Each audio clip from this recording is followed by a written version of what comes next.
نے ہاتھ اٹھائی تو کیسا کرشمہ ہوا، اللہ کی رحمت جوش ماری، حضرت جبرائیل کو اللہ نے بھیجا اور ان کی حضرت اسماعیل کی بیڑیوں کی برکت سے وہاں سے زمزم کا پانی چاہتا ہے۔ کس وجہ سے ہوا؟ حضرت حاجرہ کی دل کی طرف سے اور اللہ سے مانگنے کی وجہ سے۔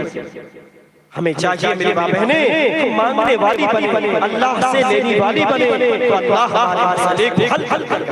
کوئی مشکل کام نہیں ہے۔ آپ نے 2 رکعت نماز پڑھی، 2 رکعت نماز پڑھنے کے بعد اللہ کے سامنے آپ نے ہاتھ اٹھایا، اللہ میں نے دل میں جو گناہ کیا اسے معاف فرما، یا اللہ میری ضرورتوں کو پورا فرما دے، تو اللہ آپ کی ضرورتوں کو پورا کر دے۔ ایک بزرگ گزرے ہیں، کتابوں میں لکھا ہے کہ جب وہ خانہ کعبہ کی طواف کر رہے تھے، دیکھا ایک نوجوان لڑکی کچھ اشعار پڑھ رہی ہے، اور اشعار پڑھنے کے بعد ان اللہ والوں نے ان سے کہا کہ ان بلند آواز سے تو اشعار نہ پڑھ، یہ بے ادبی ہے۔ اس نے کہا کہ اس نے کچھ اور اشعار پڑھے، تو بزرگ جو ہے وہ اللہ والے وہ اتنے جو ہے حقہ بکر ہے، اور اس کے اللہ سے محبت کو جو ہے اس کے اللہ کی ایسی محبت، انہوں نے سوچا کہ اللہ نے اپنی اس نوجوان لڑکی کو کیسے اللہ سے محبت عطا فرمائی۔ کتابوں میں لکھا ہے کہ وہ بزرگ جب اپنے خانقاہ میں جاتے ہیں اور اللہ جب ان کے پاس کوئی آدمی ضرورت کے لیے آتا ہے تو اللہ سے دعا اس لڑکی کے توسط سے کرتے ہیں، تو اللہ ان کے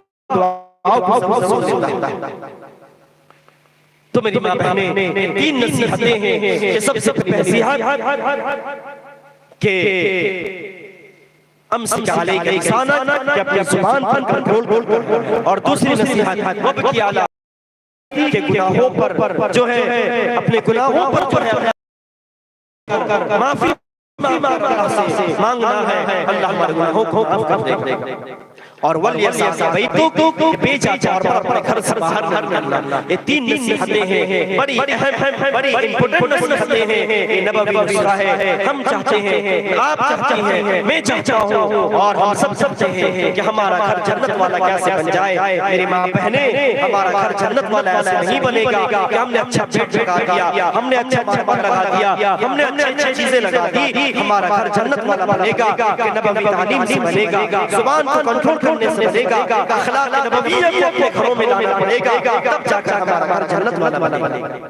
ساری چیزیں موجود ہیں لیکن گھر میں اگر سکون نہیں ہے تو ساری چیزیں عبث اور بیکار ہیں۔ اسی لیے میری ماں بہنیں زبان پر کنٹرول کرنا ہے، اگر کوئی کچھ کہہ دے تو صبر کرنا ہے، یا تو اللہ صبر کا جو اجر دیتا ہے وہ بے حساب ہے۔ اللہ صبر کل قیامت کے دن ہوگا، اللہ فرمائے گا کہ او بہنیں، او مائیں، او مرد جو ہے آؤ جو میرے خاطر صبر کیا کرتی تھی، بغیر حساب کتاب کی جنت میں داخل ہو جاؤ۔ اسی لیے صبر کرنے والے بنے، کوئی چند کڑوے لفظ سے کہہ دے اپنی زبان پر کنٹرول کر لے، اپنی زبان پر لگام لگا لے، انشاءاللہ ہمارے گھر بھی جنت بنے گا اور اللہ ہمیں جہنم سے آزاد کرے گا۔ اور دوسری بات یہ ہے کہ اپنے گھروں سے باہر نکلیں، اور تیسری بات یہ ہے اگر کوئی گناہ ہو جائے، انسان خطا کرتا ہے، غلطیوں کرتا ہے، اللہ نے اس کو دوسرا آپشن دیا ہے کہ اپنے گناہوں پر ندامت اور اللہ سے آہذاری کر کے اپنے گناہوں سے معافی مانگ لے، تو انشاءاللہ اللہ ہمارے گناہوں کو معاف کر دے گا، اللہ ہماری دنیا بھی بنائے گا، اللہ ہماری آخرت بھی بنائے گا۔ چند نصیحتیں تھی، انشاءاللہ پھر کبھی موقع ملا انشاءاللہ پھر